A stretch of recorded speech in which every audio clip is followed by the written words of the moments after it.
programando um chatbot. Chatbot, ele é um aplicativo, é tipo um robozinho que você programa ele. Você pega a resposta de alguma coisa, você escreve a pergunta, aí você pega a resposta, bota a resposta do chatbot. Quando alguém perguntar, ele vai responder automaticamente. E na sala de aula é mais uma coisa padrão, né? A gente escreve, copia, ouve o professor falando. Aqui é mais prático, a gente aprende de um jeito bem divertido. A tecnologia ajuda nos estudos da gente.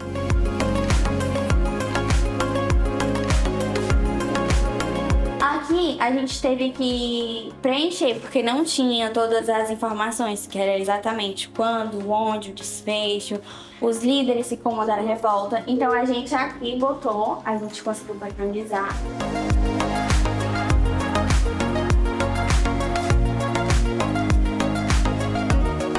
A proposta da sequência didática é fazer com que haja uma integração entre a computação e as ciências humanas, em específico, na minha disciplina, História. Vamos falar sobre o chatbot. Foi isso que os alunos produziram na didática de História. O chatbot, ele está muito inserido na nossa sociedade atualmente. Quando a gente vai se comunicar com uma empresa via rede social, normalmente quem responde não é uma pessoa em si, mas sim um computador já programado para determinadas respostas. Então, os nossos alunos, eles agora, ao invés de serem espectadores, eles são criadores. E é isso que impactou muito na aula de História, referente às revoltas regenciais. Agora, eles próprios iriam fazer um chatbot. A parte mais legal para mim, na minha opinião, é de programar, colocar ali os dados que tem na base de dados, aí você retira eles, coloca lá no Playdata e também no chatbot, e aí você programa, e depois você pode testar e ver o resultado, então isso é muito legal. E eu gostei bastante. Hoje em dia a gente está usando a tecnologia, a programação, que é algo, muito útil. A gente consegue aprender de uma forma que nossa geração já vem usando a tecnologia, um modo mais dinâmico. Como você pode ver, a gente usou muitas cores, a gente montou uma tabela que a gente conseguiu adquirir o conhecimento que dentro de uma sala de aula nem todo mundo consegue atribuir aquele conhecimento. Primeiramente eu construí um sonho, que era um sonho meu, tentar construir uma programação, consegui aprender coisas que eu não conseguia aprender numa sala de aula, consegui montar um chat que consiga me responder tudo aquilo que eu queira saber.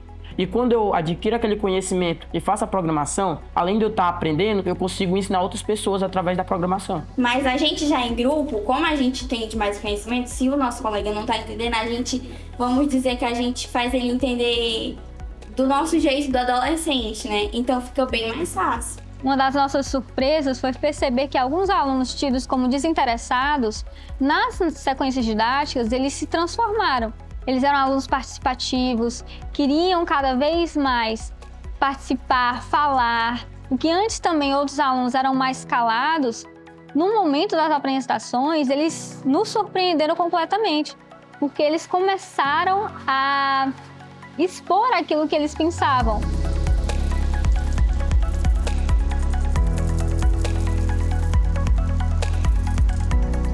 A partir da conceituação do critério de regionalização, com base em critérios, por exemplo, eu posso regionalizar um espaço usando com base em alguns critérios, em que eu vou me basear na hora dessa divisão, dessa região. Os meninos, com o uso da programação, da ferramenta, eles partiram de uma base de dados, do Playdata, incorporando dentro de um programa de programação em blocos, eles tinham a capacidade de estar definindo que regionalizações eles poderiam estar definindo ali, criando para a América. Quando a gente consegue explicar regionalização a partir do IDH, é uma sigla, é um critério econômico, social, mas quando ele foi ver o que era o IDH, a partir do momento em que eu definia que os países que tivessem um IDH baixo, a bolinha que seria plotada lá na programação seria uma bolinha pequena e, por exemplo, os Estados Unidos, que tem um IDH mais elevado, seria uma plotagem de uma bolinha maior, então ele conseguiu captar ali fácil. Eu não imaginava que podia abranger tanto a história como a geografia, no sentido da programação. é bom, né? Porque a gente entende mais, porque, tipo assim, a gente fica na aula de geografia na sala. Aí só tem um livro, o tio até que usa o computador, né, pra orientar a gente, só que é só ele, não é a gente. Então a gente fica com o livro, e o livro, vamos dizer, foi feito em 2016. Então tem informações de 2016, não de agora. Então aqui, se a gente for ter uma aula de geografia normal, ele mandar pesquisar alguma coisa que aconteceu, vamos dizer, umas semanas atrás, a gente vai ter a informação concreta. Como o conteúdo, né, ele é trabalhado a partir do livro didático, né, a gente tem uma certa percepção de que o conteúdo ficava muito estático, né, a partir do livro. Por mais que a gente colocasse metodologias ativas dentro da sala de aula, não passava de uma mera reprodução, né, e a partir do momento em que a gente traz para essa proposta o aluno analisando, manipulando, né, e fazendo toda a análise ali com o uso do pensamento computacional e usando a programação dentro desse estudo, né? Então trouxe uma dinâmica maior para o conteúdo e para o aprendizado, né? Então era mais um sentido de que aprender a programar e programar aprendendo, né? A gente fez uma programação e a gente colocou da base de dados, da planilha que tinha, e a gente colocou aqui no Playdata. Aí tem alguns critérios de regionalização, como economia, esporte, população, IDH. A gente pode ver que a América Central é de base agropecuária, Brasil é emergente, Canadá desenvolvido e Estados Unidos desenvolvidos. E aí aqui vai aparecendo a configuração toda da nossa programação, que na representação é Playdata.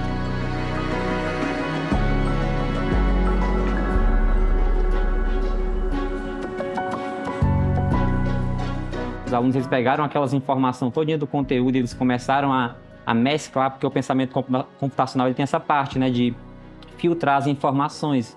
Então os alunos filtraram as informações, viram quais eram as informações mais necessárias para que eles construíssem, né, a própria aprendizagem deles a partir de uma linguagem de programação. Quando se trata das ciências humanas, né, a gente atualmente está surgindo novas formas de comunicação, né, e aí quando você pega essa parte, né, integra isso dentro da aprendizagem de ciências humanas, facilita bastante, né? Porque, por exemplo, a geografia ela vai desenvolver o pensamento crítico dos alunos, né? E aí o aluno ele vai estar inserido no espaço escolar e, de uma certa forma, ele vai estar desenvolvendo aquele pensamento crítico, né? Utilizando sempre, né, a questão da computação, né? Com o desenvolver do projeto, ele conseguiu encontrar um outro sentido para a tecnologia, além do jogo. Né? Além do seu usuário, ele também agora ele passa a ser o programador, ele passa a ser o criador, né? Então eu acho que essa foi uma das percepções que trouxe muito forte, né? Essa questão do que o aluno conseguiu captar com essa proposta. O professor, tanto como ensina, e a gente também ensina o professor, às vezes o professor ele não entende uma coisa, a gente também entende pelo fato da gente ser mais ligado à tecnologia. E a gente tem, vamos dizer, essa meio que liberdade aqui dentro, mas de uma liberdade assim no sentido bom. A tecnologia não é só aquilo de ficar no WhatsApp, no Insta ou em qualquer outra rede social que seja só de conversa. A tecnologia é algo bem mais, né? Algo que se pode aprender e que pode também ver quais são os erros, né? Então isso é bom. Nós vivemos em uma sociedade técnica, científica e informacional, né? E as ciências humanas, eu creio que seja uma das ciências que está mais por dentro dessa atualização, desse formato que é a sociedade moderna hoje. Então, quando a gente consegue captar que essa forma de estar evoluindo em sociedade também está sendo incorporada dentro do processo de educação da sala de aula, então assim, a gente analisa que é um ganho muito grande para a educação, né? É um ganho para a educação, é um ganho para as ciências humanas.